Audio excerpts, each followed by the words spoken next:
Hi friends, on Independence Day, our Prime Minister announced the GST reforms that are going to hit the country somewhere around Diwali 2025. And as per Jefferies and Morgan Stanley, these GST reforms are likely to boost consumption in Indian economy by the tune of almost 2.4 lakh crores. This is not a small amount that we are talking about. We are talking about 2.4 lakh crores of demand boost in our economy. Now, as investors, there could be two strategies here that we can take maximum advantage of the GST reforms from an investments perspective. Now, strategy number one will be that we focus on those companies that are producing products which are levied with 12% GST right now, because 99% of these products are likely to move from 12% GST to 5% GST, meaning these products will become more affordable for consumers. The demand is likely to go up. Top line of the companies or the profits of these companies are likely to go up as well. If you look at these products, typically these are butter, ghee, almonds, mobile, etc. So strategy number one is to focus on those companies which are producing products which are under 12% GST rate as of now. And if these products move to 5%, these companies are likely to get benefited. Strategy number two will be that we focus on those products which are currently under 28% GST slab. And here the GST will get reduced to 18%. For example, small cars, high-end motorcycles, consumer durables and ACs and fridges. But these three categories definitely are the candidates where the GST will come down from 28% to 18% GST. Now, out of these two investment strategies, I am more bullish about the second strategy, and I am focusing on those companies that are producing these products which are currently under 28% GST slabs. My thesis is very simple here. Products like small cars, motorcycles, consumer durables like AC and fridges, they have been categorized under 28% GST slab as of now. And to me, these are not luxury items at all. These are the items that every middle class and even lower middle class people wanted. But GST had made these products unaffordable for many people. In fact, 6 months back, I had created this video here talking about we need to stop this 28% GST. And finally, government is looking at it and these 28% items will come down to 18%. So from investments perspective, these three product categories, which is small cars, motorcycles and durables, which is AC and fridges, in my view, they are likely to see huge demand, right? Because the product will become more affordable from 28% GST to 18% GST. Now, by how much the demand will get improved, we don't know yet, right? These reforms will be applicable from Diwali. Therefore, what we need to do is start thinking about those companies and focus on those companies which are operating in this cycle. So in this video, I'm going to speak about three stocks that are likely to get benefited from these GST reforms, particularly from 28% to 18% reduction. I will give you positives, I will give you the negatives of these companies so that you comprehensively understand these three companies. But one thing is very short, that Indian economy is going to grow. Indian consumption is going to grow. Therefore, growth is inevitable. Speaking about growth, I also invite you to exclusive 2 days AI training program happening on Saturday and Sunday from 11 AM to 7 PM.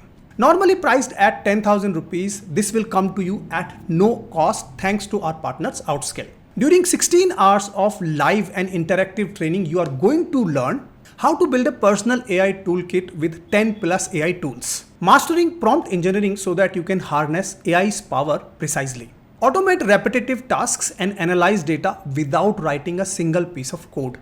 Create professional presentations, images and videos in just few minutes. Develop AI agents and tools that will give you a competitive edge. Over 1 lakh professionals from 40 plus countries have already attended this workshop and have liked it. So whether you work in tech, policy or business, this program is for you. Seats are limited and filling very rapidly. Click at the link in the description, secure your spot and join the WhatsApp groups for updates. With that, let's start with our stock number one, which is from the white goods sector.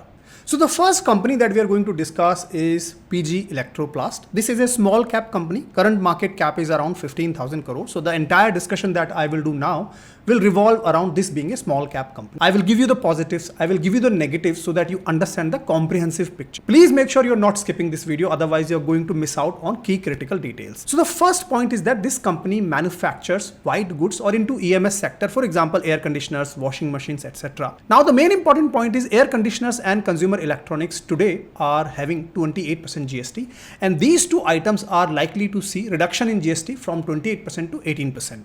Remaining products that you see, washing machine, etc., they are currently at 18% GST slab, so they are not likely to get any changes. Now comes the most important part. If you look at this company's top line revenues and look at the breakdown of that, they have 4 divisions.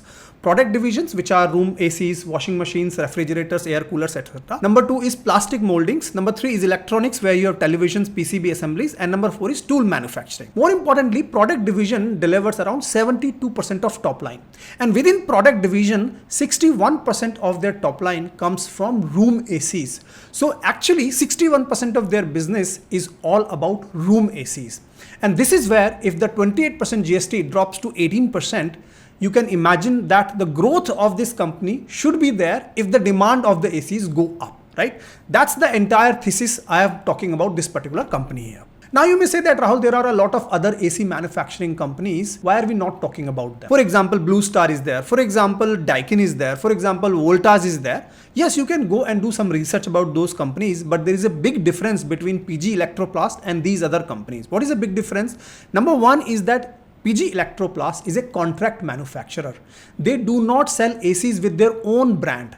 They sell their ACs to companies like Voltas, Blue Star, Daikin. So they're a B2B business. That's number one. So they are not really relying on one company's order. They're looking at the aggregate demand coming from the industry. Point number one. Point number two is that PG Electroplast, as you can read here, is the most backward integrated AC manufacturing company in India, meaning that whatever raw material is needed to produce ACs, for example, sheet metal components, for example, cross flow fans, they also manufacture these raw components. And what does that do? This means that the company can produce ACs at slightly cheaper cost than many other AC producers. Now let me show you some data as well, that if you go back and look at the last 10 years, their EBITDA, which is the measure of profitability, has been growing at around 42% CAGR. And in fact, their top line has been growing at around 38% CAGR. This company is a growth company, typical classical growth company. And I'm sure you might be already tracking this company from a stock price perspective. But to me, we need to track the fundamentals before we start tracking the stock prices. And here the fundamentals are telling me that the company has been growing its profits at a very, very healthy rate in the last 10 years or so. But it doesn't mean you go and buy this stock. Absolutely not. You have to recognize the headwinds. You have to look at the risks of the company. And I'm going to talk about all of that in a minute now. Before I do that, also let's speak about the debt of this company, because this is a small cap company. As I said, in small cap companies, we have to look out for the debt. What you note is that as of 30th of June 2025, their gross debt has gone up from 276 crore a year back to now 409 crore. So definitely gross debt has gone up. Is it a bad thing or good thing? It really depends whether they are using this gross debt for expansion or not. I'll talk about expansion in a second, but if you look at the cash balance, they have the cash balance of around 910 crores. Therefore, from a net debt perspective, they are a net debt zero company, right? You can see that data here yourself. Now, coming to the expansion part, the company is putting capex into investments. For example, Greater Noida, Supa, Rajasthan, South India, they are coming up with better facilities, larger facilities, right? FY26, this year that we are in, they're going to almost spend around 700 to 750 crores on capex. This number used to be around 800 to 900 crores, but it has come down. Why has it come down? I'll speak about that in a minute. But out of the 700 to 750 crores, they are going to spend around 400 to 450 crores in the existing business, right? ACs, washing machines, etc. While the 300 crore capex is going to go into refrigerator business unit, which is a new business unit for themselves. So what does this mean? That the company is also expanding into newer product divisions. Always a good sign for a company when they're growing, right? Now coming back to why their capex has come down. Let's speak about that and also speak about the headwinds the company is facing. In Q1 26, what you note is the PAT of this company has dropped significantly, 21%. And if you go and look at the price chart of this company, I'm not authorized to show you the price chart here because of the SEBI regulations. But if you go and look at the price chart and do some analysis, you will find that because of this profit fall, in fact, it is dropped by 21%, you will see huge impact on the stock prices, right? There's a beautiful correlation that you can see the day their results came out, what happened to the stock prices, right? Why the Q1 26 profit fell down? Mainly because the early monsoons in India. June, July, there has not been heat waves this year. AC demands has gone down. 62% of their revenues are coming from AC. What happens? Immediately, top line takes a hit, profitability takes a hit, and Q1 26 results down panic in the market, stock prices crashes. This is a very, very typical behavior of the stocks. Should you panic if you're an existing holder? Absolutely not. You have to understand what has gone wrong here. The demand has come down. And as a result of demand coming down, what has happened here is the inventory has gone up. Have a look at this data here. You will note that their inventory, average inventory days used to be 43 days. They were carrying 43 days of inventory at any point in time. It's gone up to 77 days of inventory, meaning they are almost carrying double the inventory now. And in fact, this is just not the number that I've picked up from their balance sheet. If you look at the company's commentary, what the management is saying is that the entire channel, the distribution channel, is choked with the inventory. There's a lot of inventory in the channel itself. Why? Because of early monsoons. Now, is it a permanent problem for a company? I don't think so. This is very cyclic. This is very seasonal rather. Now, next summer, we don't know what it will be. If again there are early monsoons, good monsoons, then demand will continue to go down. But main important point here is that from a GST perspective, that is a new angle that has come into picture now. 28% GST coming down to 18% around Diwali time frame. Festivity will kick in. Will the AC demand go up at that time? Likely. In my view, it is likely to. But again, we cannot really talk about the future here. But this is where I think the headwind is right now there. It may get mitigated over the next few quarters. But the current problem is that the company has reduced their guidance for FY26. They are now forecasting only 3 to 7% of profit growth rate, which is very, very low. When they started FY26 in March, April, they were projecting or forecasting around 20% of growth rate at that time. It has come down to 3 to 7% of profit growth rate. Now, whether this 3 to 7% can change or not, we don't know. GST is a new angle here. And of course, the demand, we do not know. But this is the current picture about this company. Now, what this has done to the valuations of this company, last point that I want to make is that if you look at the median PE of this company, last 3 or 4 years has been around 60. Typically, white goods companies trade at a very, very high PE. I'll show you the data as well in a minute, but median PE around 60, it's now come down to 51. If you compare this with companies like Voltas, Blue Star, Amber Enterprises, they are all trading at around 65, 67, 84. PG Electroplast has come down to 51 because of the headwinds the company is facing from an AC's perspective. Now, I've given you this comprehensive analysis about the opportunities in this particular segment, which is the GST drop from 28% to 18%, and this company 61% business coming from ACs. Headwinds right now is the demand of the ACs. Inventory is very, very high right now. Valuations have come down. This might be another opportunity. Again, I'm no way saying that you go and buy this particular stock. Absolutely no recommendation here. I've given you this comprehensive analysis. Request you to like this video. Let me know in the comments a simple thank you. It motivates me to bring such content to you at zero cost. Also, if you want to get these exclusive analysis, you can join my YouTube community. Almost on a daily basis, I speak about various assets, for example, stocks, ETFs, mutual funds, etc., and bring you market insights so that you can learn practically and become a better investor. The feedback of this community has been excellent. Simply go to my channel, find the join button, and be my guest. With that, let's move to stock number 2. Let's now move to stock number 2, which is from the motorcycle segment, which is currently in 28% GST slab. And if the GST here gets reduced to 18%, this sector is also likely to see better demand, higher demand. And therefore, I'm going to speak about this particular stock. So the company that I'm going to speak about is Hero Moto Corp. I think around 2 to 3 months back, I did a complete deep dive analysis of Hero Moto Corp for my exclusive YouTube community. So if you're a community member, you would remember that I talked about the Hero Moto Corp and how the company originated and the sort of challenges this company has been facing. This commentary will help you to bring the latest updates so that you understand what is happening in Q1 FY26. So let me start from basics if you've missed out on that particular exclusive post that I did for my members. One thing you would note is that as of FY25, company is sitting at all-time high revenues of around 41,800 crores, right? That's a very good number to look at. From a PAT perspective, all-time high PAT of around 4,610 crores, right? Again, very, very good number to look at. If you talk about return on average equity, last 5 years, FY25 has been the best one, 24.40% return on equity. So from a numbers perspective, this is looking very, very good indeed. If I talk about the market share, and this is important, please pay attention here. Market share, we need to speak about this particular segment because this segment is highly competitive. And if a company is gaining more market share incrementally, that's a very, very good sign in my view, right? So as of FY25, which is end of March 2025, company had around 29.5% market share in the ICE market in terms of the two-wheelers, right? This is motorcycles, scooters, all put together. ICE means non-EV, right? Petrol ones. 29.5% of market share.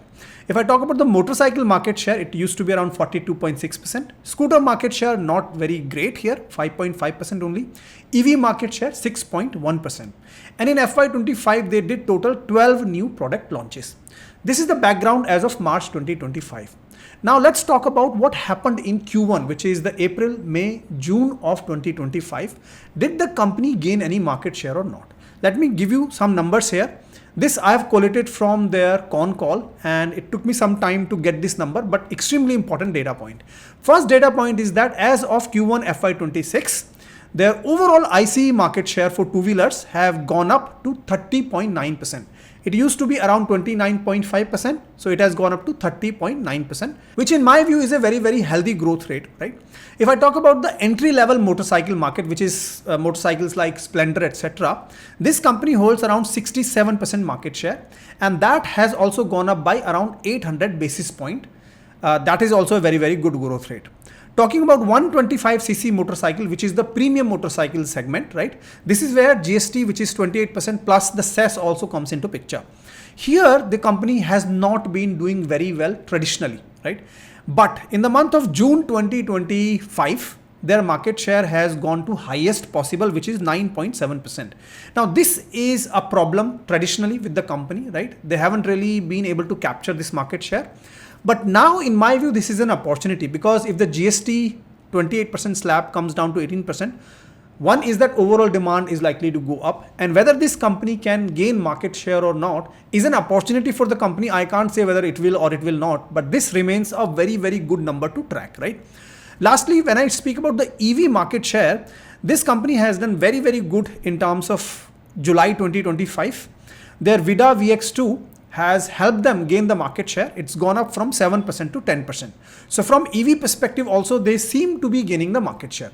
Overall summary, if I were to say, in the motorcycle and scooter segment, they are slowly gaining the market share. There used to be a time when Hero MotoCorp actually used to enjoy 40%, more than 40% market share overall from the two-wheeler segment. It dropped to 30%, 29%, we saw that.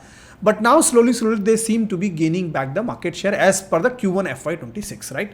So good set of numbers here to look at.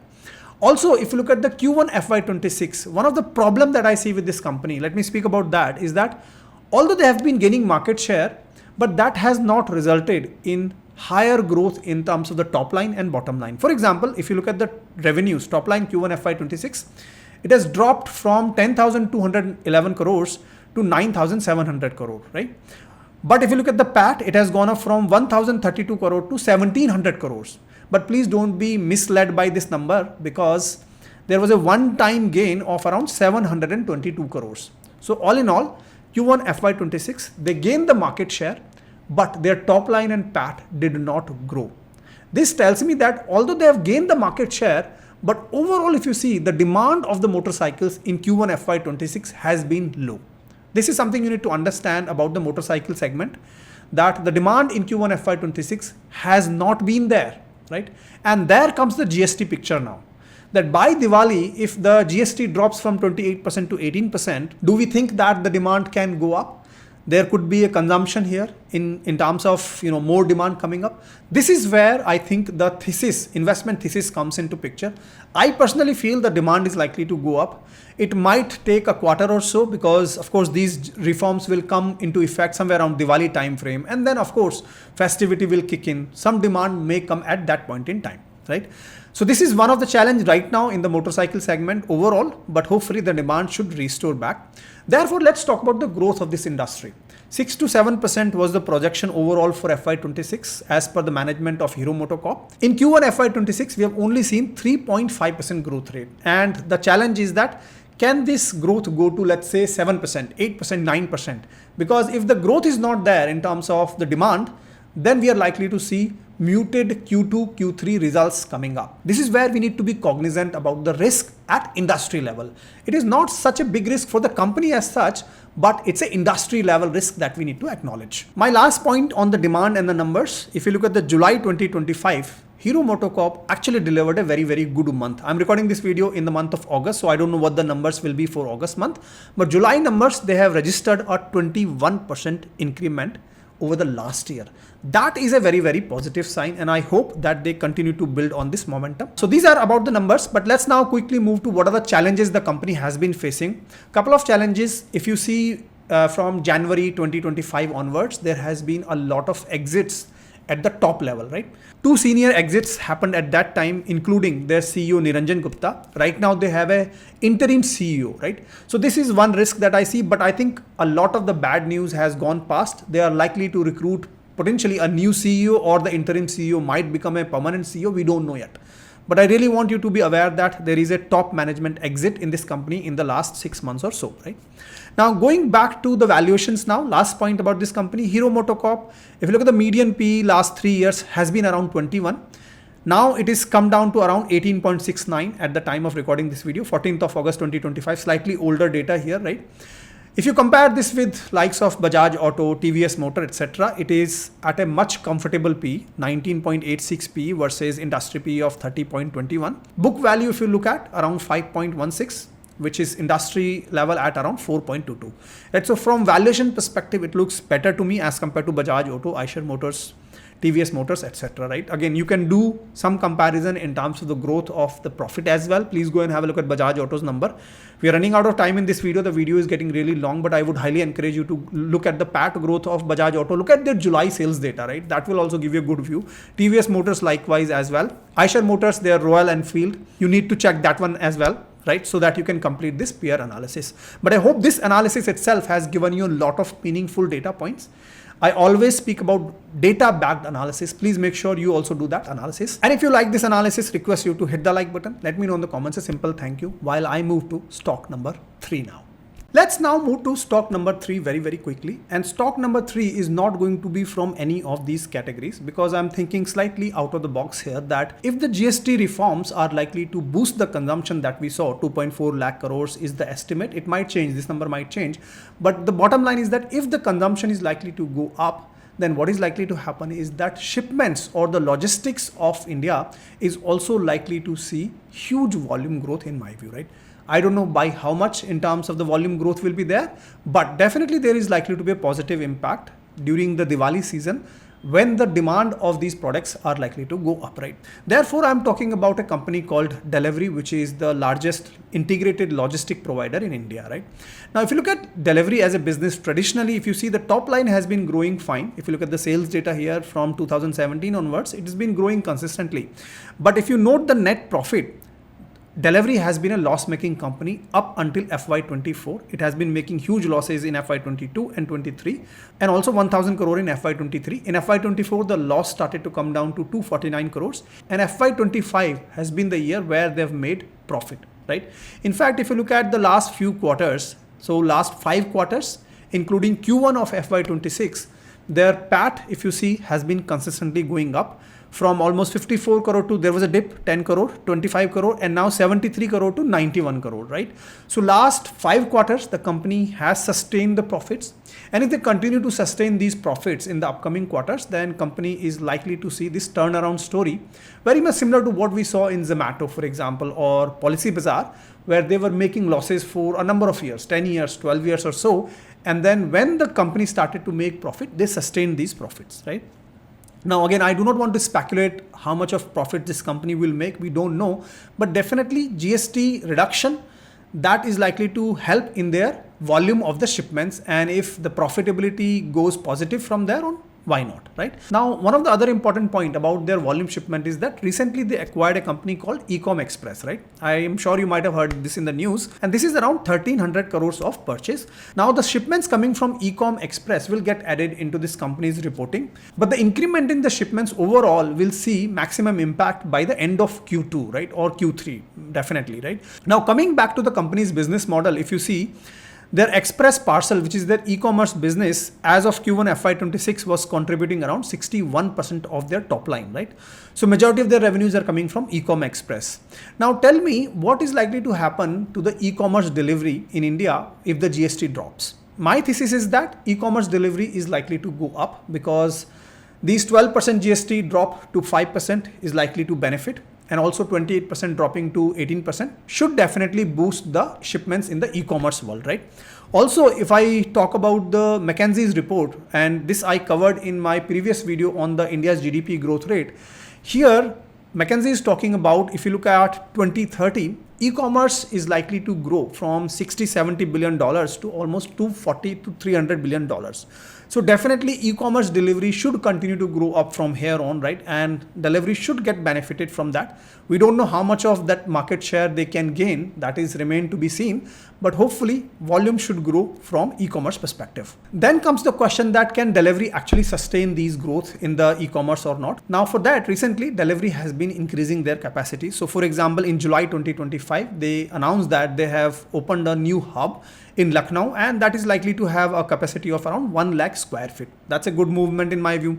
Have a look at another one here, that in the month of June 2025 in Chandigarh, they are enhancing their capacity there as well. It's going to be around 2.35 lakh square feet, right? So that's also a good move. So all in all, Delhivery is expanding, and hopefully the GST should help them in terms of gaining the higher growth in the volumes, right? Now talking about the valuations, if you go and look at the PE ratio of this company, of course, the company has been making losses for FY22 and 23. Therefore, you see the negative PE here. But in FY24, when it became profitable, the PE started to shoot, let's say 929, and started to come down to almost 200 level. So in my view, looking at the PE ratio may not make sense until the company delivers profit growth rate for the next couple of years. PE will continue to contract if their EPS, which is the profitability, continues to go up, right? More relevant metric here will be PB ratio. So for example, if you look at the last 5 years, the PB ratio has been around 3.1 from a median PB perspective. It's now currently trading at around 2.1, and you see this here around March, April, May timeframe, this PB actually dropped to around 2. That was a very, very good attractive PB in my view. But I've given you this commentary about Delhivery. I haven't gone deep into their business because of the time limitations here, or the video is getting slightly longer. I would highly encourage you to go and read about Delhivery. In my view, the shipment should go up maybe around Diwali timeframe once the GST take impact, or GST take the effect from, let's say, October, November timeframe. Hopefully Q3, you will see the results coming out in January, February. They will see the effect of the uplift movement in terms of the volumes, right? So I've given you this detail. Please go and do some analysis at your end as well. In this video, I've talked about 3 stocks, and these are not recommendations at all by any means. Hopefully the analysis would give you some insights, and you can do some more analysis. I've spoken about a couple of these stocks on my YouTube exclusive community, and I've broken down their business model, a lot of details that I shared a couple of months back. And if you want to get these updates on almost daily basis, you can consider joining my YouTube community. The link is in the description, or simply go to my channel, find the join button and be my guest. Last point, do not forget to check out the Outskill 2 days AI training program. It's absolutely free, and you're going to learn a lot during the weekend, Saturday and Sunday. The link is in the description or in the pinned comments. With that, I hope you enjoyed this video. I'll see you in my next video. Until then, keep rocking.